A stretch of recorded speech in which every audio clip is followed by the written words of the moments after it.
Good afternoon, everyone. I hope this finds you well. Thank you for joining me on 1 o'clock UK time.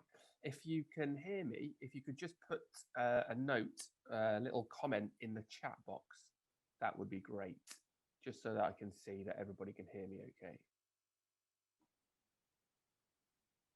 Brilliant. Thank you, Jonathan. Everybody else, Amy, thank you. Excellent.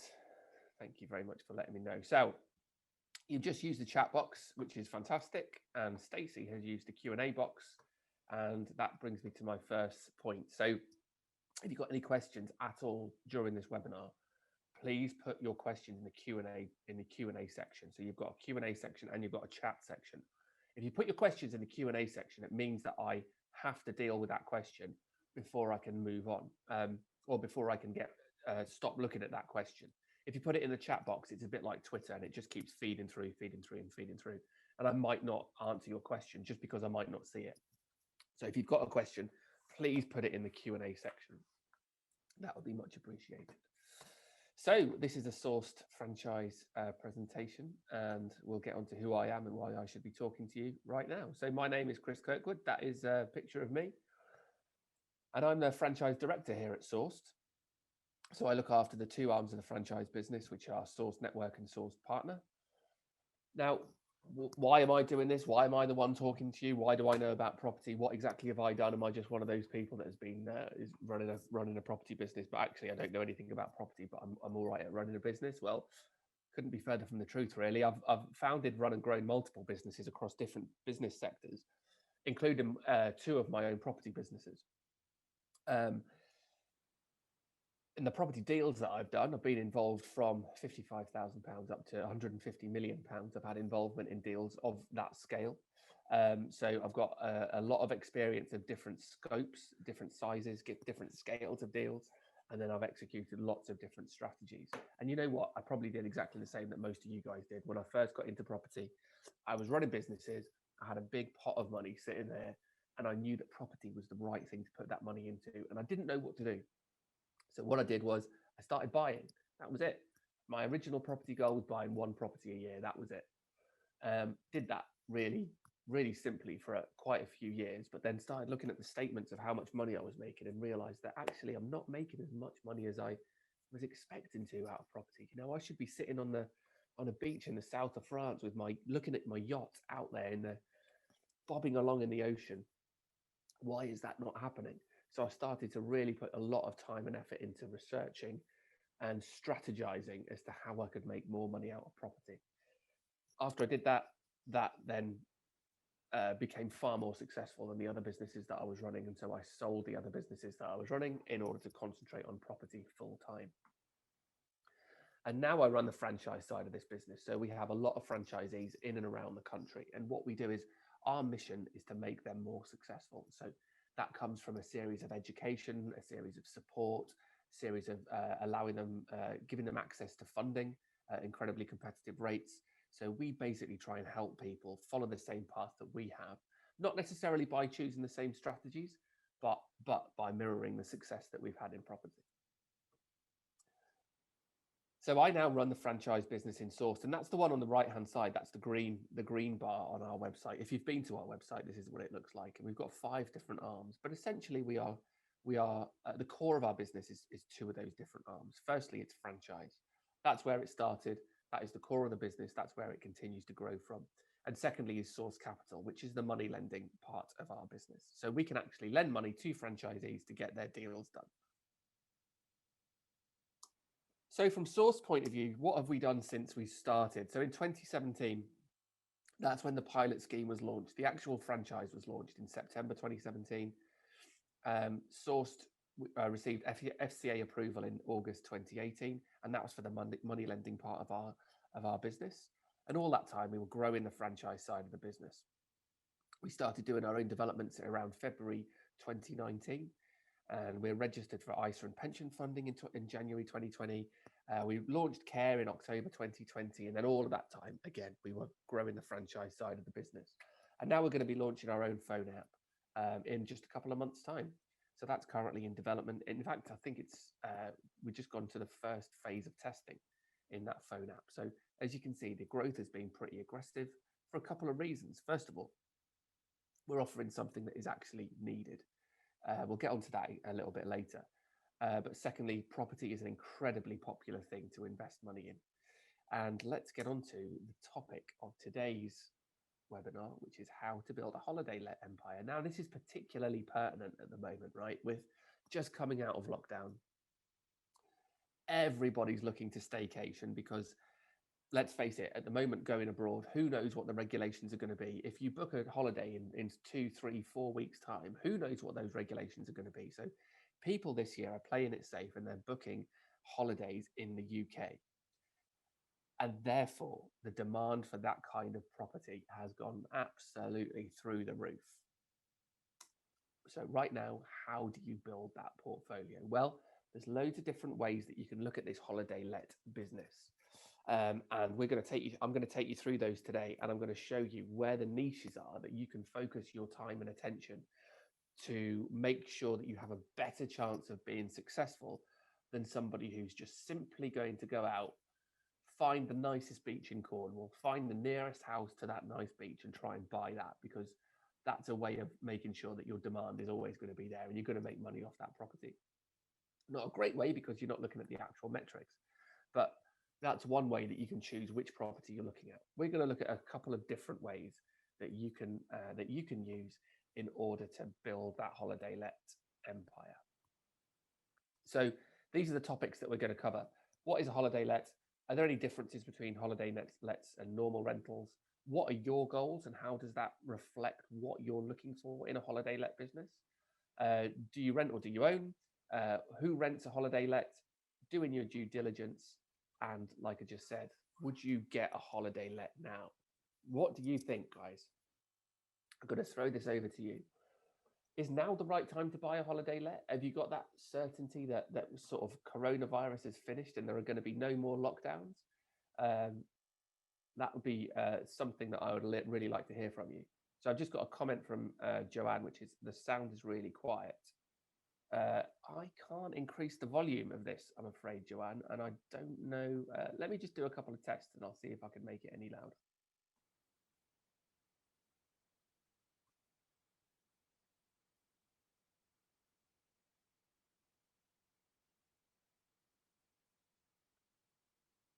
Okay, so I've done what I can to increase the volume. I hope that's okay. That's okay for you guys. So I've had a couple of comments here. So one, house prices are very expensive at the moment, which is absolutely true. But then again, have you looked at the holiday let market and have you seen how much money you can get from the holiday let market? Because if you were looking at, increasing house prices, that is absolutely a metric that you need to consider when you're looking at your overall return that you're making from holiday lets. And you might think to yourself, well, I don't need to worry about that because, all right, the house is expensive. However, holiday let prices have gone up by 4 times this summer. So what used to be £1,000 for a week to rent is now £4,000 for a week to rent. That's the kind of metrics that I've seen in and around. I sort of look around North Wales, which apparently is the most popular place to do it, to take a holiday let vacation at the moment. So I look around North Wales and they've gone up by 4 times. But it's a very good question because the price of property that you commit to when you purchase is going to remain. Now, it could go up, could go down, but roughly the property market is fairly stable. However, the price for a holiday let isn't as stable. So if you're buying something at the moment in order to, because you want to take advantage of that increased holiday let market and the price that you can get from it, you also need to consider 4, 5, 6 years down the line when the market has gone to a more normal state and you're making a quarter of what you were expecting. So these are all the due diligence points that we need to cover later on. But that's a very good point that the house prices are very expensive at the moment. So thank you for that, Esu. Let's have a look. We have a place in North Wales for 25 years. However, what worries me is the changeover and the cleans and managing. So can you just expand on that? You have a place in North Wales for 25 years. So have you been letting it out as a holiday let, or is this you've had it as like a normal buy to let and you're thinking about using it as a holiday let? That would be really useful to see that. Just wait for a second to see if you can answer quickly. like fastest finger first on Who Wants to Be a Millionaire. Let's see if you can get something to me in the next couple of seconds or so. Okay, there you go. So great. So you've had it as a holiday home, never let it out. Okay, brilliant. So we will get to changeovers and cleaners and that kind of thing. So first of all, what is a holiday let? A holiday let is a very short-term rental, not assured like an AST tenancy, and actually it's not technically a tenancy. It is just a short-term rental of a property. You're competing with hotels, so just like hotels, some people will let you rent their holiday let for a minimum of one night. So you're competing with local hotels, and it's called a holiday let. It's also called serviced accommodation. So you might see it referred to as one of those two things. Now, if you refer to it as a holiday let, then in my mind, what I think you're focusing on is the leisure market. Serviced accommodation could focus on the leisure market, or it could focus on the corporate market. Again, we're going to get to a bit more detail about that in just a minute. But that's what we're referring to when we say holiday let. We're referring specifically to the leisure market. So the property is dressed, everything is there. Somebody can just go there for one night, two nights a week, whatever it is, and they can use that property because of the location of the property.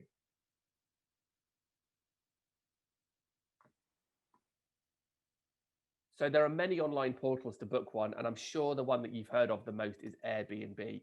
Airbnb is by far the biggest in the market, but you've also got lots of others like Home and Away, holiday cottages.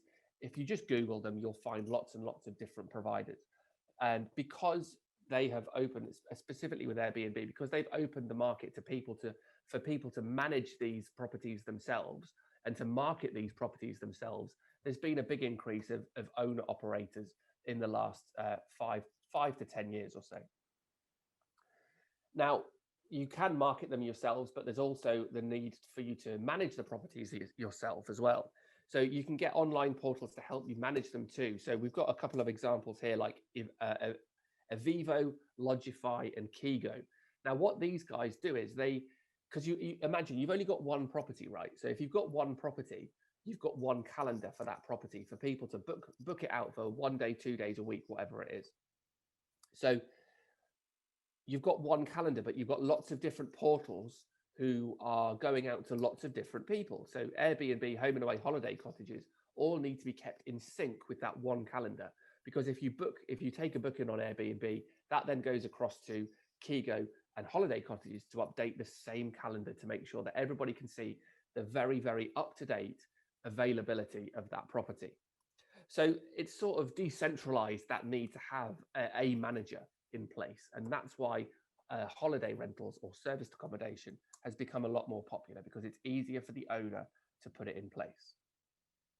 Now, are they different from normal rentals? So there's no tenancy agreement with a short-term rental like holiday let or serviced accommodation. You would still sign a contract, and that contract would be a license to occupy. So it gives you the right to occupy that property for the set amount of time which you have paid for that property for. So it's all agreed and sorted out up front. Now that gives you good certainty that you know when that person is going to be going in and when that person is going to be going out, so that you can then manage, just as mentioned before, you can then manage those cleaners, that changeover, to make sure that it's all in place. Now that presents a knock-on issue, because what you're receiving for money is not rent. Now, that might not seem like a big deal to start off with. However, going down the line and building an empire, which is what this webinar is about, it could then become an issue. Because if what you're receiving is not rent, it's income. And if you're taking in income and not rent, it is vatable. So if you take in over £85,000 worth of income from your holiday let empire, you would need to be VAT registered. And if you need to be VAT registered, you would need to charge VAT on your products and services. And your products and services would include the money that somebody pays in order to rent out your property, which means that all of a sudden, instantly overnight, your property becomes 20% more expensive, which makes you less competitive, which will affect your occupancy. So it is different from a normal rental, and we need to consider that when we're putting together a structure in which to manage these holiday lets. So, for example, if you hold each property in its own SPV, you're probably an SPV is just a limited company in which you can hold a property. You could the income that's generated from that individual SPV would need to be over £85,000 in that SPV before you then have to register for VAT. If you had another property in an SPV and that also generates let's say £84,000, then again, that property on its own isn't above £85,000, and therefore you wouldn't have to register for VAT. Now, if you held those two properties outside of an SPV, say in your personal name, you would be creating more than £85,000 worth of income, and so you would need to be VAT registered. So there are different ways that you can structure the way that you hold property in order to mitigate for that. So like I said, if you've got a question, please use the Q&A box, because if you put it in the Q&A box, I have to answer that question. Otherwise, I might miss it if you just put it in the chat box. Now, I've just seen a question that has been put through, which is, what is an SPV? So an SPV is called, an SPV is basically just a limited company, special purpose vehicle. That's what it stands for. And basically, it's just a limited company that is set up to hold a property. And it doesn't have to be for one property. You could hold a number of properties in an SPV, but it's basically, what it does is it creates a legal entity that is separate from yourself and can be separate from other legal entities in which you can then hold property, and you can make the most of it. Okay, so hopefully that answers that question. So it's just an SPV, but what it means is the income that you generate is within that SPV, it's within that limited company. So it might be easier to think about it as two separate limited companies. If you've got one limited company that's creating well, let's say £90,000 worth of income, that limited company would need to be registered for VAT. If you've got a different limited company that's only producing £70,000 worth of income, that property wouldn't need to be registered for VAT. So the way that those two limited companies generate income is from the profit, from the money that they're making from the properties. So that's what an SPV is. It's just a limited company that is set up to hold a property, which makes it a legal entity separate from you and separate from other legal entities. Can you set your mortgage payments against the income? You should be able to do that. Yes, you would have to ask an accountant about exactly where we stand with that at the moment, because obviously there have been changes in what you can claim back over the last 10 years or 5 years or so that have been changing. So definitely run that by an accountant to make sure. But my understanding is if it's held in a limited company, then the answer is yes. Okay, so that's the questions answered. So each property is held in an SPV. So they are different from normal rentals, and it's not, to call it a rental is actually misleading, because it's not a rental. They're taking the property from you on a very short term, and what they have is a license to occupy. So the next thing that I want to look at is what your goals are, because when you're considering to take on serviced accommodation, it might not suit what you're trying to achieve out of property. Now, you might have heard of serviced accommodation because it's become a big thing in the last 5 to 10 years, and lots of people are doing it. But is it right that you jump on that bandwagon, or is it right that you walk past that bandwagon and you allow everybody else to do it, but you carry on in your path with property because that suits your goals better? So what you need to be asking yourself is, are you looking for cash flow or are you looking for capital growth? Because that's going to lead you to purchase properties in different parts of the UK. And if you find something that's absolutely ideal for capital growth, and ideal as a holiday let, but it's not going to provide you much cash flow, then that might suit you. Or transversely, if you find something that's going to create great cash flow, but traditionally that part of the country doesn't produce any capital growth at all, then you might want to walk away from it. So it completely depends what you're trying to achieve out of your goals. Now, it's fair to say that there are lots of different parts of the country with lots of different sort of demographics, lots of different stats and figures when it comes to property and what property has done over the last 10 or 20 years. So you should be able to choose which part of the country will provide you with a good holiday let that's going to be able to rent out, but also good capital growth and good cash flow And most people look at serviced accommodation because it's one of the newer strategies that allows you to create more cash flow out of a property than just using it as a standard buy to let. Now, I would presume that you're looking to buy the property and to hold the property. And certainly if it's going to give you a lot of cash flow then and capital growth, then that would be a great strategy.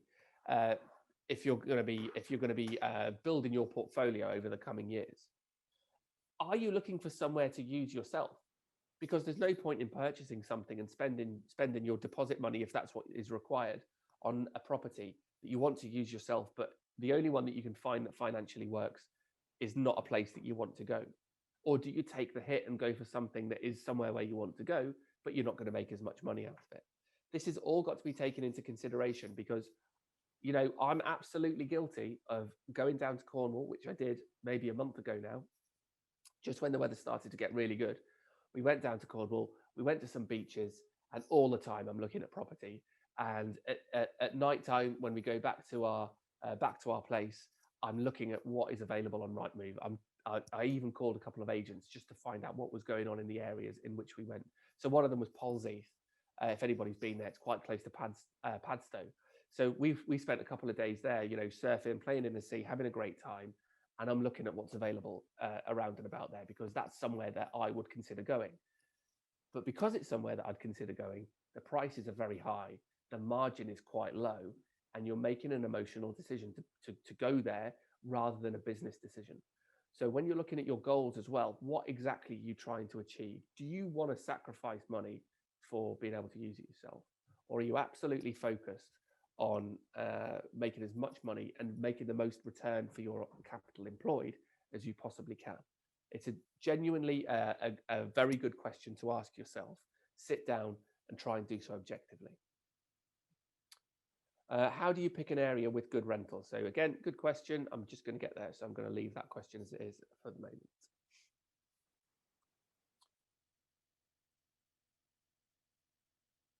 So holiday lets versus serviced accommodation. Like I said to you, holiday lets are specifically about holidays, but is there another option? And yes, of course there is, which is serviced accommodation. So holiday lets are traditionally found, you know, city centres of big cities that are very popular to go to, or tourist destinations.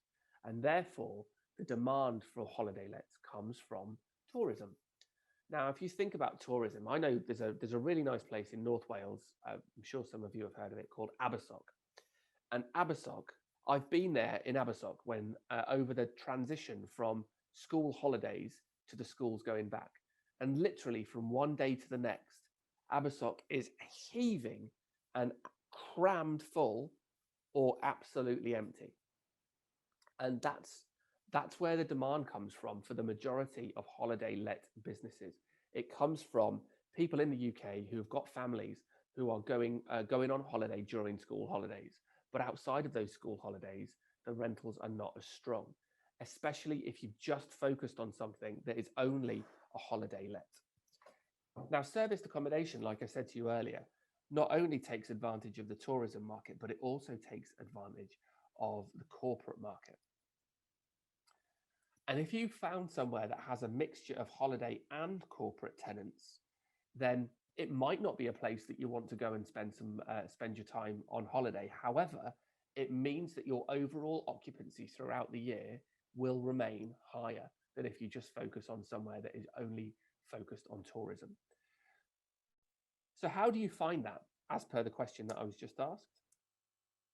How do you find that property that is a good mixture of holiday and corporate, which increases your occupancy and increases your return, increases your money, and basically performs more successfully for you?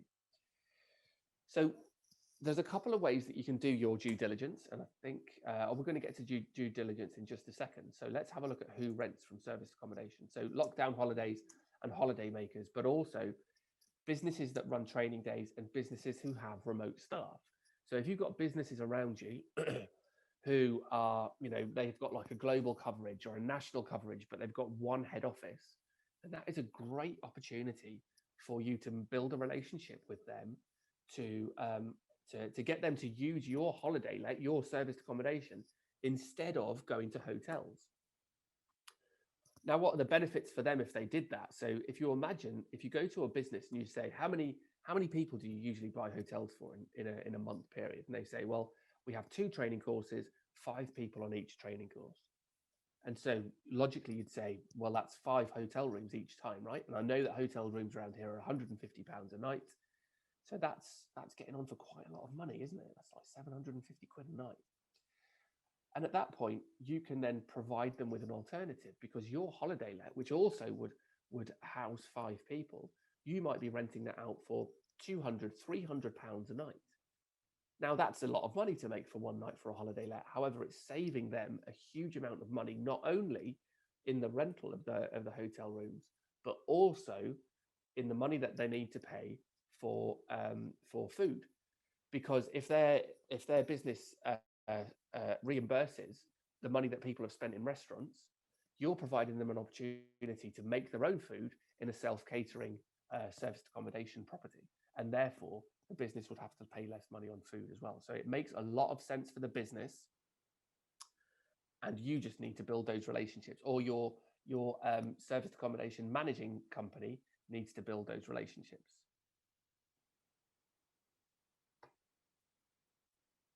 So let's look at due diligence. So first of all, with your due diligence, are you buying at the right price? Personally, if I was going to buy and I've very seriously looked at this. When I was looking in Paul's Heath, there was a property that came up and it was absolutely perfect. But I know that that property is about 20% overpriced at the minute in comparison to before lockdown. And so I'm not going to buy right now, because it's not the right time to buy for the long term, because my intention would be to buy something and hold it for a long, long period of time and use it myself, but also make some good money off it. So I don't think good returns can be achieved from a pure holiday let perspective. However, looking at serviced accommodation, that is still something that I would consider buying right now. So right now, are you buying that property at the right price, or has it been inflated because people are looking to take staycations this year? You obviously need to do your due diligence to work out how much it's going to cost for you to get it into a rentable state, and also how much it's going to cost to furnish the property. Because you need to have it absolutely looking fantastic and brand new for people to move into, to rent from you. What will the end value be? So once you've done it and once you've started using that property, what will the end value be? Will it be higher? Is there a possibility that you can refinance it and possibly bring some of your own money out, withdraw some of your money, so you've got less capital employed in the property and therefore you're making a better return? So you need to look at whether you're going to increase the value of the property. Is it undervalued at the minute because it's, in a bit of a state, and you would refurbish it? And do those numbers work? We obviously have a deal calculator that we hand out to all of our franchisees, and they can assess this very quickly. So you would need to just put those numbers together for yourself and make sure that the deal actually works. When it comes to serviced accommodation as well, you need to consider, are you going to go for a commercial valuation? Because it is possible to get a commercial valuation on a property that you're using as serviced accommodation. Now, a commercial valuation is a topic all on its own in terms of the pros and the cons, and why you would do it and why you wouldn't do it. It's something absolutely to look out for, and maybe it's going to be a topic of one of our upcoming webinars. But you could potentially use a commercial valuation, and you could release more of your money from that property in order to make sure that your money is performing as well as possible and you're making a higher return. Somebody's just asked if you get the slides for the recording, and yes, you do. There'll be a recording of this will be sent to you in the next couple of days or so. I realise, we're sort of going over some quite big topics here, but some really important ones that you absolutely need to take into consideration if you're looking at serviced accommodation or holiday lets. So what will the end value be, and will you get a commercial valuation? Two very big questions, because that could determine the success of your property. The commercial valuation, I'll send a note to the marketing team, actually. Maybe we'll do our next webinar on commercial valuations, because it's a big topic that a lot of people have a little bit of understanding about, but they don't really know the pros and the cons and how it actually works, and whether it's something that you should be considering, say if it's the first property that you're buying, or if it's the 20th property that you're buying. So I'll go into that in more detail, but you can certainly find information on our website on source.co, and you can also find other stuff online. Or if you've got a relationship with a mortgage broker or a commercial finance broker, talk to them about it. So where do you get your information for rental income from? And I think this is the key to understanding what level of occupancy you can expect to get from a property. So the website that I use all the time is AirDNA. So as you might be led to believe, AirDNA gets its information from Airbnb, and then it compiles it into nice, neat data so that you can use them to do your due diligence very effectively. So if you're looking at a holiday let or a serviced accommodation in a specific area, you can go to that area on AirDNA website, and you can see how the local properties that advertise on Airbnb are performing, what their occupancy is, and what their average nightly rate is. So that very quickly gives you the key data that you need to assess whether that deal is going to work and whether it's going to make you enough money. Now, I'm sure you won't be as surprised to learn that there's a subscription service to AirDNA. So you get some fairly like the skeleton data without paying for it. But if you wanted more data, you'd have to pay for it. But then you get a huge amount of data that they can throw at you for you to help you make the right decision on your property.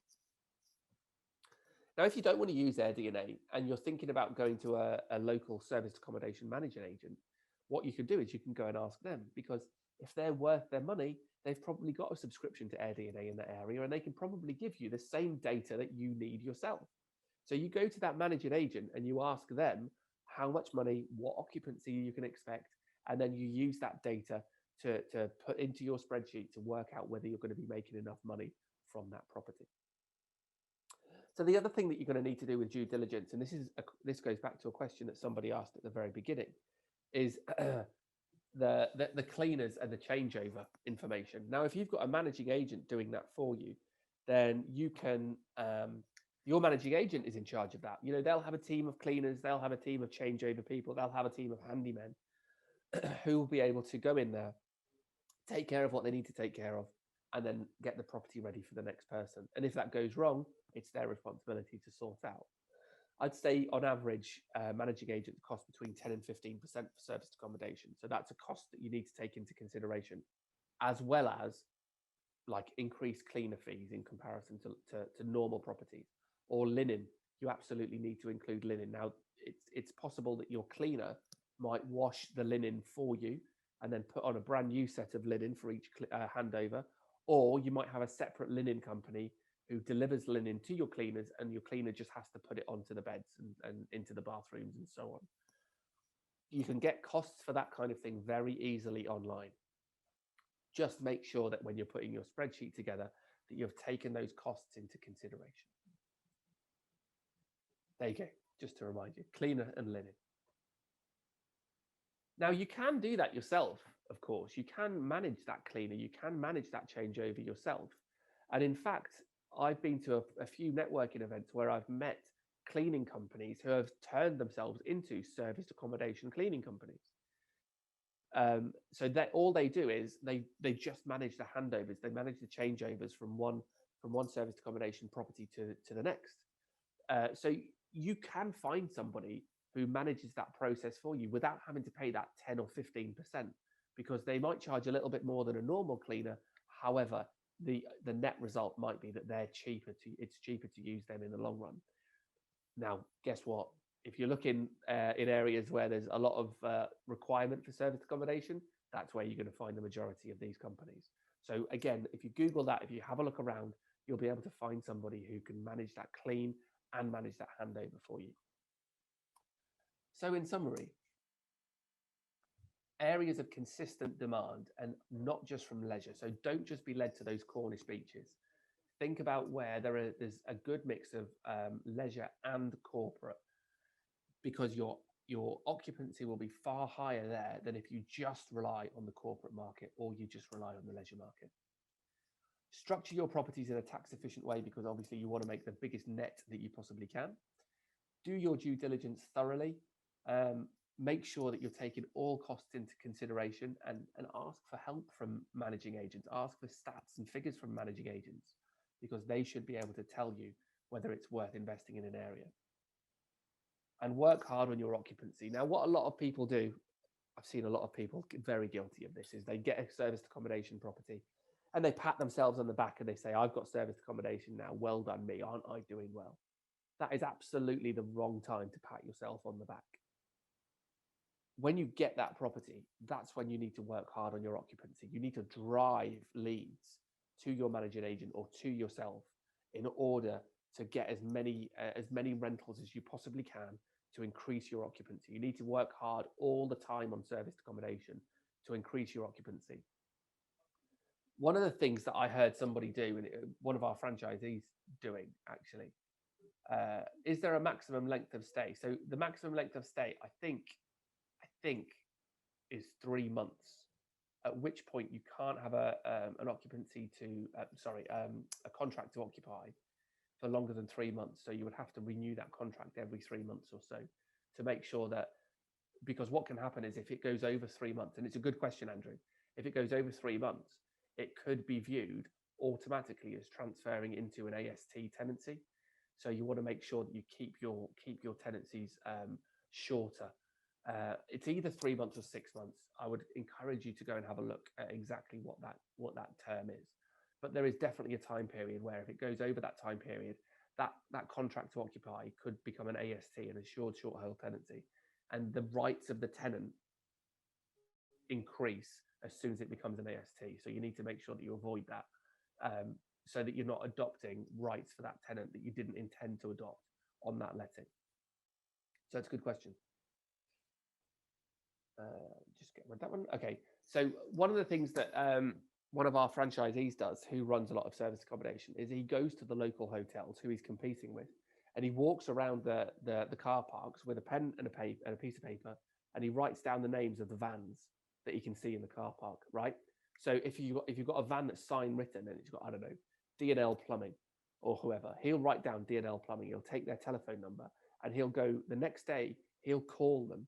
He'll call D&L Plumbing and ask them if he can provide accommodation in the local area for a cheaper price than they're getting from the hotel.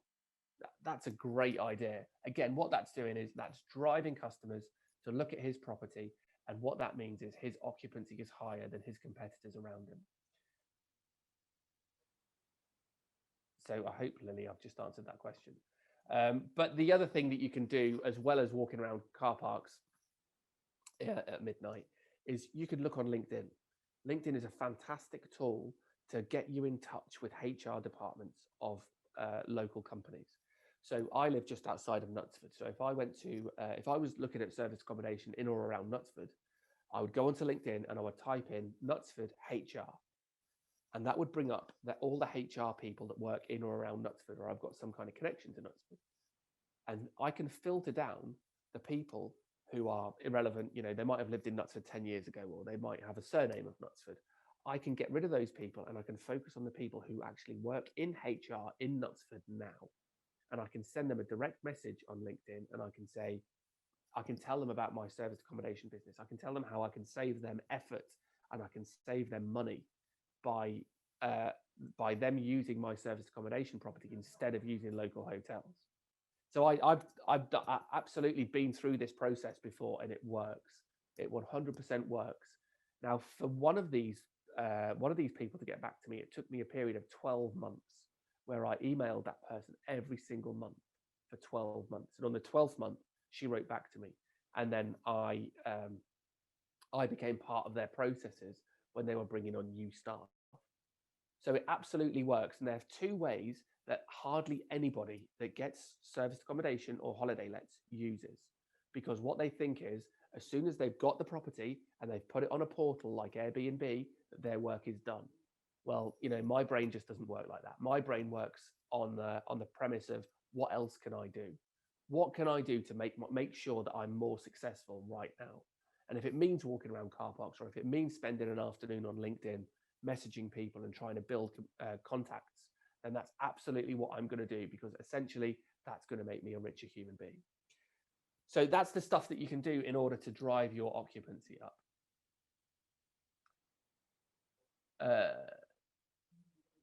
So if a client is not looking after the house, for example, having a party on the first night, how quickly can you get them out? If they were on a week holiday, for example.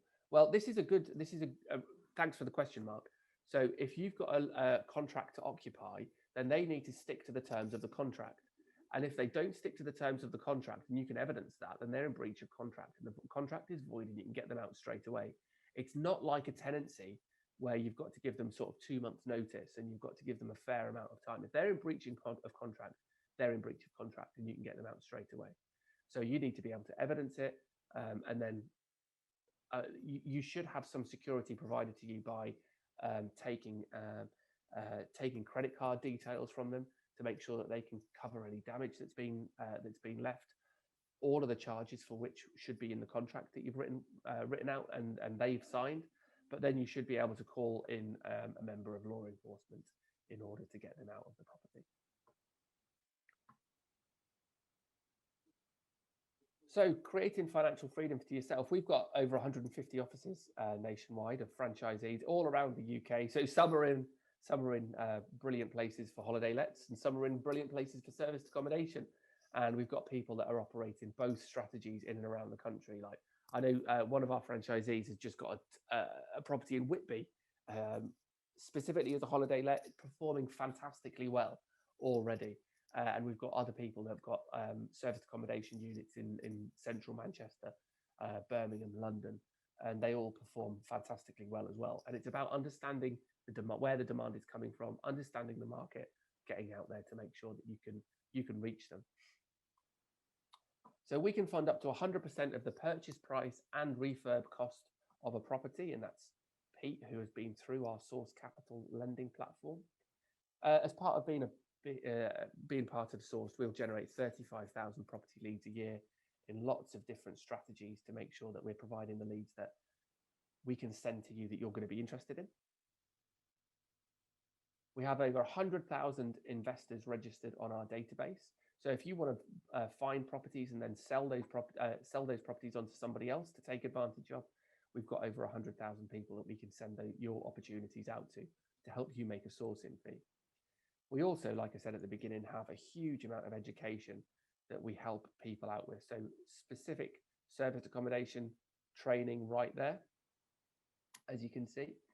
And these days are run throughout the year continuously. So if you miss one, it'll be repeated in about 3 months' time. So you can jump onto one of the training events there. But these are absolutely free for any of our franchisees. There's no additional cost from us to jump on any of the education stuff that we do. And there's just an example of our training calendar. You can see we've got events every single month. And there's the second half of the year.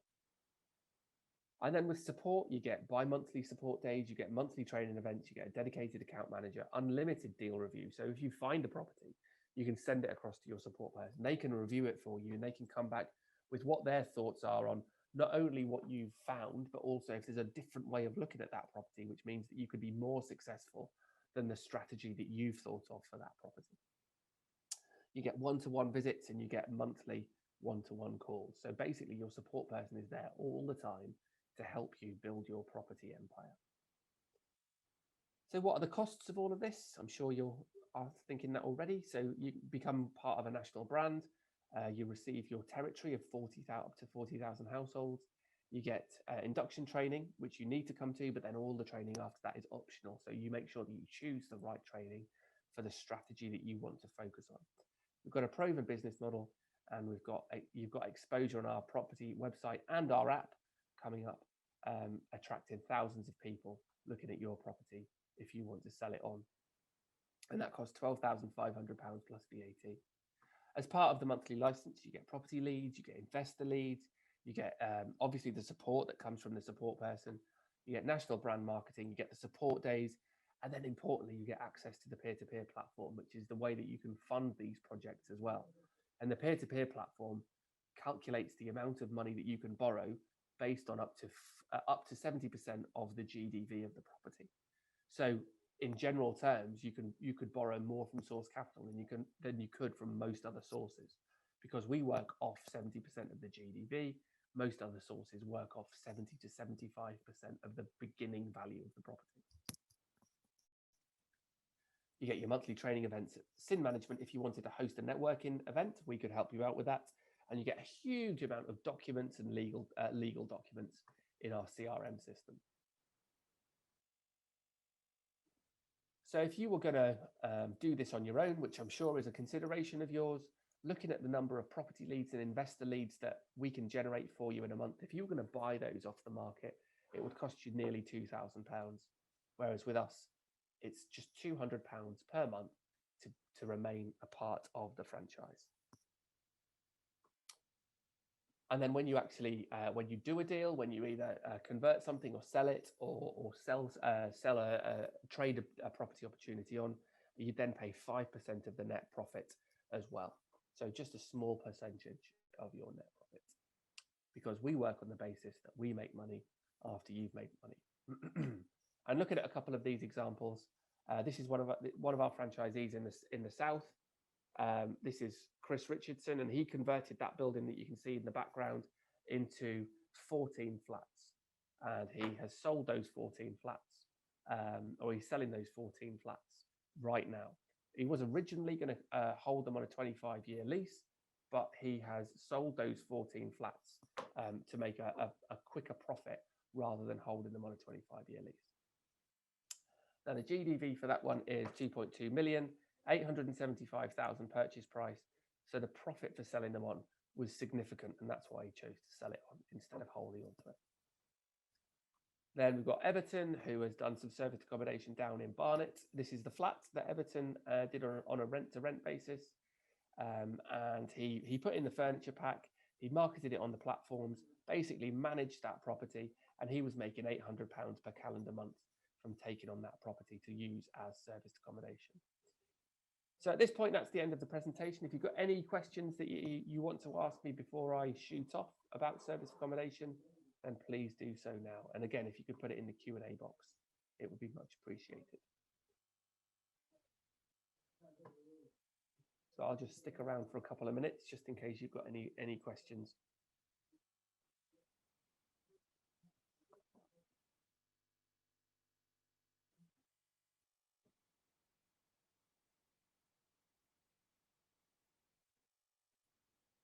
Okay, it doesn't look like it, so no questions today. If you do have any questions or you think of anything, then the email address is just down here, franchise@source.co. So please feel free to email franchise@source.co. And if you've got any questions about anything, and we will get back to you. But other than that, appreciate you spending your Tuesday afternoon with me. Thanks very much, and I will see you soon. Thanks again. Bye-bye.